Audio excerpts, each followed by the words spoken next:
मेरे साथियों नमस्कार। मैं जसवंत सिंह कैलासिया। हमारी YouTube चैनल पाराद लोकतंत्र का अंकुरण में आपका स्वागत है। हमारी एक इंग्लिश चैनल भी है जिसका नाम है पाराद जर्मिनेट्स द डेमोक्रेसी। हम सोशल मीडिया के अन्य प्लेटफॉर्म पर भी उपलब्ध हैं। कृपया डिस्क्रिप्शन में जाकर इसका आप अवलोकन कर सकते हैं। यह चैनल किन उद्देश्यों के लिए बनाई है, उसकी क्या फ़िलॉसफी है, उसके क्या एम हैं, इसके विषय में भी डिस्क्रिप्शन में एक बहुत ही ब्रीफ में जानकारी दी गई है। इसका भी आप अवलोकन कर सकते हैं, अध्ययन कर सकते हैं।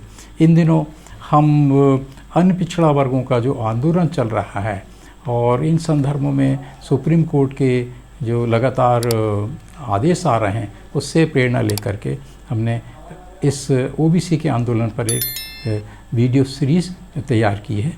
इसका हमने पहले आलेख तैयार किया, उसको हमने 5 खंडों में विभाजित किया, अर्थात ये एपिसोड की श्रृंखला 6 भागों में उपलब्ध है।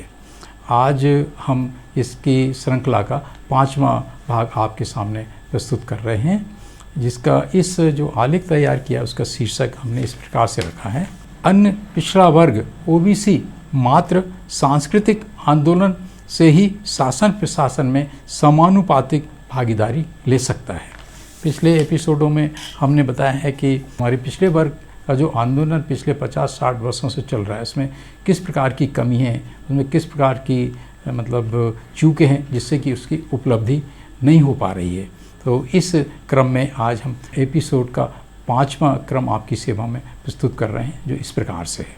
इसका 5वें का उपशीर्षक इस तरह से है: ओबीसी आंदोलन में व्यापकता का अभाव। इस बात कि शायद बहुत कम लोगों को जानकारी होगी कि मंडल कमीशन के अनुसार भारत के मुस्लिम समाजों में से अनेक समाजें अन्य पिछड़ा वर्ग की श्रेणियों में शामिल की गई हैं और मंडल कमीशन की सिफारिशों के अनुसार वे इसकी हितग्राही बेनिफिशरीज हैं। इसी क्रम में हम एक दिलचस्प जानकारी और दे दें कि भारत के उत्तरी पूर्वी राज्यों एवं असम में अनेक अनुसूचित जातियां हैं जो धर्म से मुस्लिम हैं। ये बात भी बहुत कम लोगों को मालूम है कि मंडल कमीशन के अनुसार जो मुस्लिम बिरादरियां अन्य पिछड़ा वर्गों में शामिल की गई हैं वे संख्या में तो कम है, अर्थात जो बिरादरियां हैं उनके संख्या तो बहुत कम है, लेकिन मुस्लिम समाज में उनकी संख्या या प्रतिशत बहुत बड़ा है। हम जब भी ओबीसी के अपनी मांगों को लेकर धरना प्रदर्शन, रैलियां, आम सभाएं होती हैं तो वहां उक्तानुसार ओबीसी मुस्लिम समाजों के लोगों की अनुपस्थिति नहीं पाते हैं या उनकी उपस्थिति नगण्य होती है। देश में मुस्लिम ओबीसी नेतृत्व में भी प्रायः शून्यता है। इन कमियों से ओबीसी आंदोलन में व्यापकता की कमी रहती है और भारतीय शासक वर्ग पर कूटनीतिक और मनोवैज्ञानिक दबाव नहीं पड़ पाता है। अतः हम ओबीसी के स्थापित नेतृत्व से निवेदन करते हैं कि वे इन मामलों में मुस्लिम लीडरशिप को भी विकसित करें व स्थापित करें। हमारा दावा है कि भारतीय शासक वर्ग का थिंक टैंक विश्व में किसी से भी नहीं डरता। वो सिर्फ और सिर्फ दलित मुस्लिम एकता भाईचारा से बहुत डरता है। अगर इस थीम में ओबीसी मुस्लिम एकता भाईचारा की थीम को और शामिल कर दिया जाए तो हमारा यह भी दावा है कि भारतीय शासक वर्ग धराशायी हो जाएगा। कृपया ध्यान दें, देश के मुस्लिमों ने कभी भी आरक्षण का विरोध नहीं किया है और कभी भी उन्होंने मंडल कमीशन का विरोध नहीं किया है जैसे कि भारतीय शासक वर्ग के लोग करते हैं। ओबीसी आंदोलन में कूटनीतिक अभाव, ये दूसरा उपशीर्षक है। ओबीसी के आंदोलन में कूटनीति का अभाव, हम इसको इस तरह से समझ सकते हैं कि कूटनीति के अभाव को हम इस प्रकार से समझाने का प्रयास करते हैं कि बाबा साहेब अम्बेडकर ने 2 सांस्कृतिक धार्मिक आंदोलन छेड़े थे: मंदिर प्रवेश तथा तालाब में पानी पीने का आंदोलन। यह हमें ये अच्छी तरह से समझ लेना चाहिए कि बाबा साहब का यह मकसद नहीं था कि वे अछूत समाज को मंदिर में प्रवेश एवं तालाब में पानी पीने की इजाज़त दिलवाना चाहते थे। उनकी कूटनीति यह थी कि वे एक तरफ अछूत समाज को ये दर्शाना चाहते थे कि हिंदू धर्म से हमारा कोई लेना देना नहीं है, सवर्ण हमारे हितैषी नहीं हो सकते। दूसरे वे यह कि अंग्रेजों के सामने इस हिंदू धर्म के अनेक अमानवीय तथ्यों को भी उजागर करना चाहते थे, ताकि अंग्रेजों को डिप्रेस्ड क्लास को अनेक मानवाधिकारों, राजनीतिक अधिकारों को देने में कोई हिचकिचाहट ना हो। इसी तरह की कूटनीतियाँ ओबीसी को भी अपनाना होगा और अंतर्राष्ट्रीय मंचों तक अपनी पीड़ाओं को उठाना होगा। अगला उपबिंदु, वे तौर तरीके जिनको अपनाकर ओबीसी शासन प्रशासन में समानुपातिक भागीदारी प्राप्त कर सकते हैं। ओबीसी को आरक्षण के आंदोलन नहीं, मुक्ति लिबर्टी का आंदोलन छेड़ना होगा। ये एक उपशीर्षक है, मैं इसको पुर से पढ़ रहा हूँ, थोड़ा ध्यान दीजिएगा आप। ओबीसी को आरक्षण का आंदोलन नहीं, मुक्ति लिबरेशन का आंदोलन छेड़ना चाहिए। जब आप हमारी इस वीडियो सीरीज के सारे वीडियो का अवलोकन करने के बाद आप पाएंगे कि वास्तव में जातिगत आधारित जनगणना की मांग का आंदोलन कोई खास लाभ देने वाला नहीं है। अतः हमारा मानना है कि ओबीसी को मांगों, बेगिंग के आंदोलन, जिससे देहाती भाषा में भिखमंगापन को छोड़कर मुक्ति का आंदोलन, लिबरेशन मूवमेंट छेड़ना चाहिए।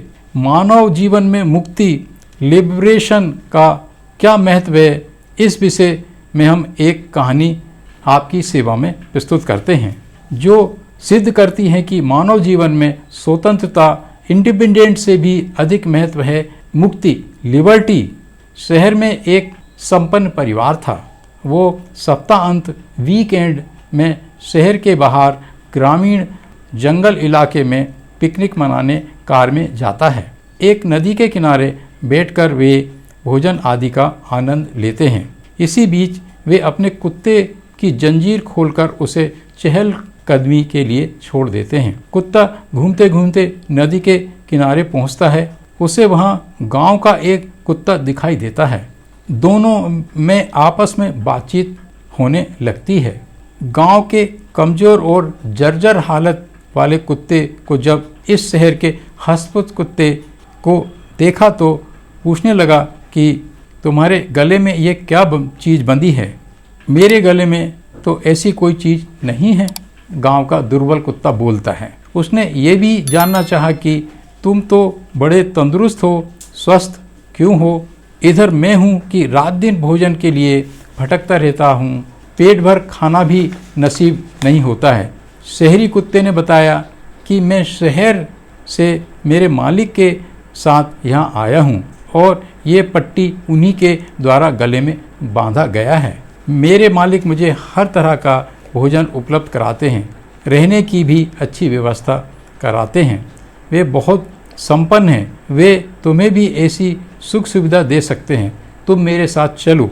इसी दौरान परिवार की पुकार आ जाती है। शहरी कुत्ता गांव के कुत्ते को अपने साथ परिवार के पास लाता है। जैसे ही शहरी कुत्ता परिवार के पास आता है, मालिक उसके गले में जंजीर लगा देता है और पैकिंग कर लौटने की तैयारी करने लगता है। यह जंजीर वाला नज़ारा देखकर गांव का कुत्ता शहरी कुत्ते से आश्चर्यचकित होकर पूछता है, ये क्या बात है? शहरी कुत्ता कहता है, इस जंजीर से मैं मालिक के नियंत्रण में रहता हूँ। तब गांव का कुत्ता झिड़की भरे अंदाज में कहता है, मुझे नहीं चाहिए तुम्हारा अच्छा भोजन और रहने की अच्छी सुविधाएं। मैं भूखा और फटेहाल में ही रहता हूँ, तो क्या मुक्त लिबरेटेड तो हूँ, किसी के बंधन में तो नहीं हूँ। और यह कहकर गांव का कुत्ता वहाँ से भाग जाता है। एक दिमाग को झकझोरने वाली ऐतिहासिक घटना का जिक्र करना यहाँ आवश्यक है, जिसे ओबीसी नेतृत्व को अनिवार्य रूप से जानना समझना है। दक्षिण अफ्रीका के नेल्सन मंडेला को कौन नहीं जानता? उन्होंने अपने जीवन के लगभग 30 वर्ष जेल में काटे। जब उनके संगठन दक्षिण अफ्रीकी नेशनल कांग्रेस का आंदोलन अंतर्राष्ट्रीय स्तर पर पहुंच गया और उस समय के श्वेत नस्ल के राष्ट्रपति बोथा को लगने लगा कि अब वे अपनी नस्लवादी अल्पसंख्यक सरकार जारी नहीं रख पाएंगे, तो उन्होंने नेल्सन मंडेला व उनके साथियों को बुलाकर कहा कि हम अपने देश में आप लोगों के लिए अर्थात अश्वेतों के लिए जैसे कि भारत में आरक्षण की व्यवस्था है, प्रावधान है, वैसे ही प्रावधान हम अपने देश में करते हैं। तब नेल्सन मंडेला ने जो कहा हम उसे वैसा का वैसे ही यहाँ कहते हैं।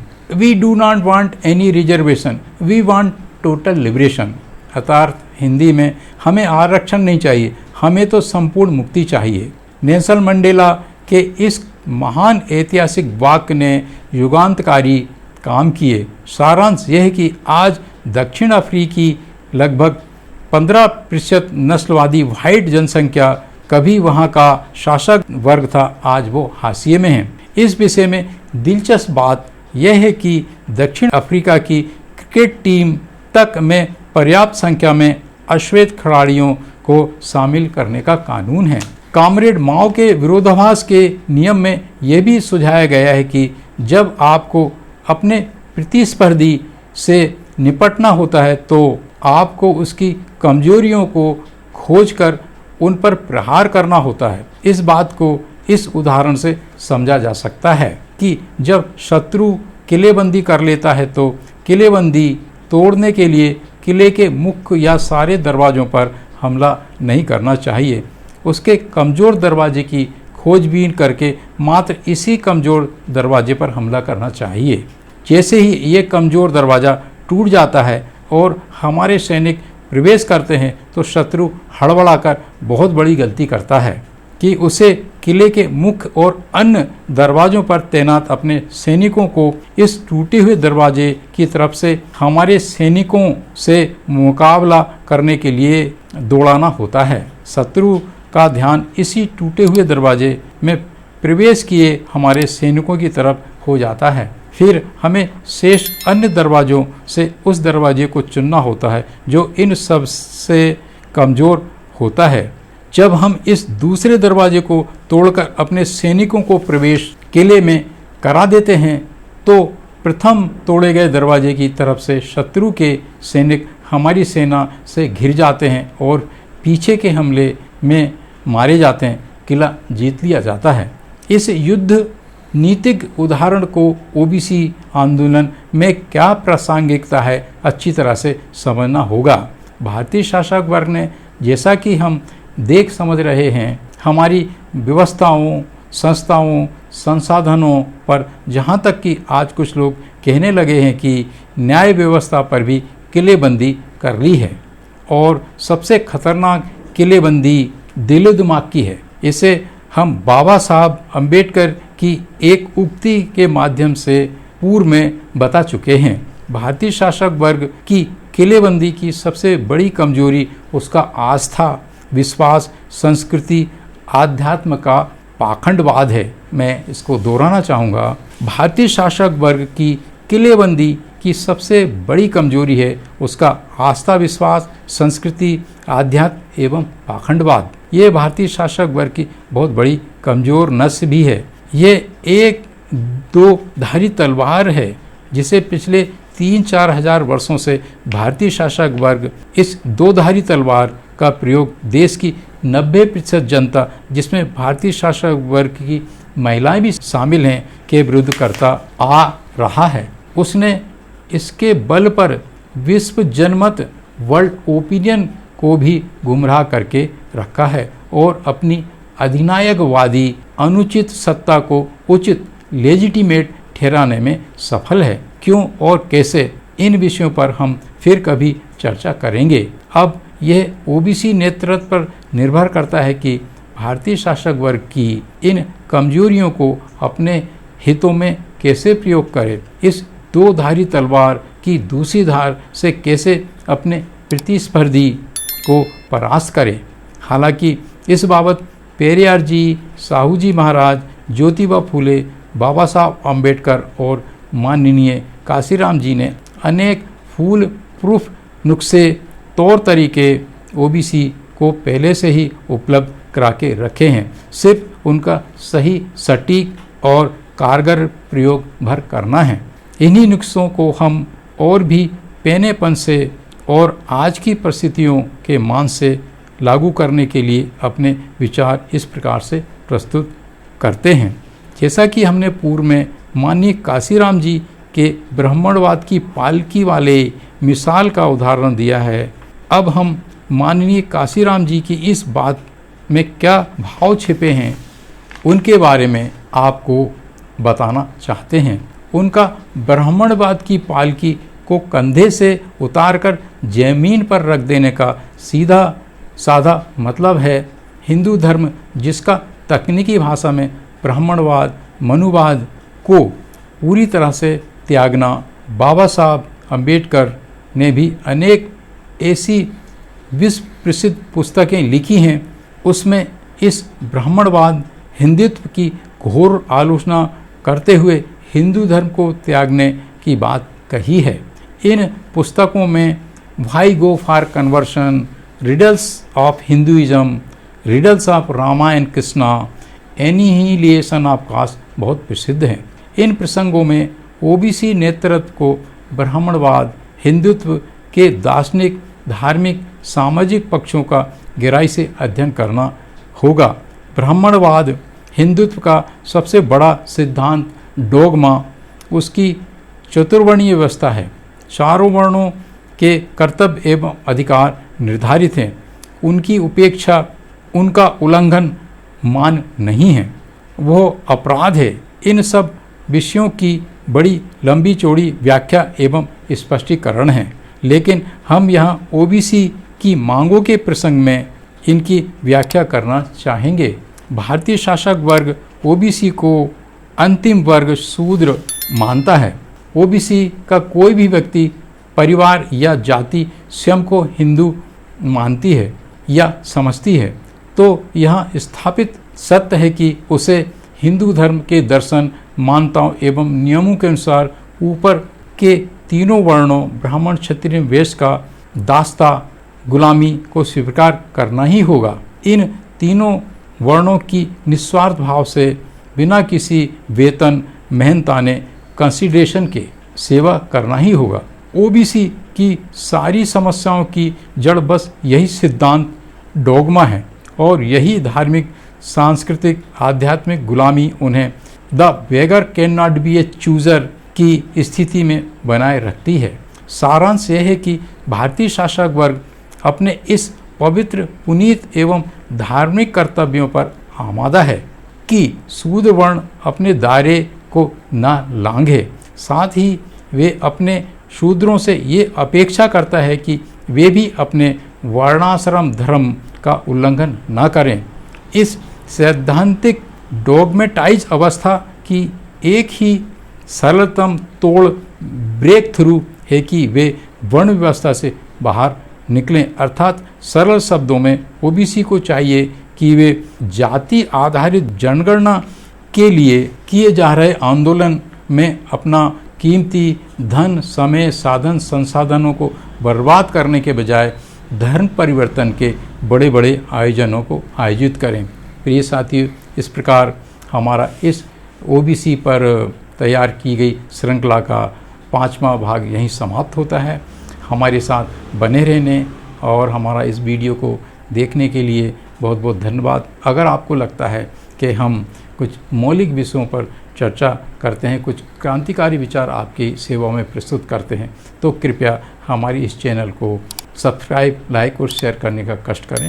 बहुत बहुत धन्यवाद। नमस्कार।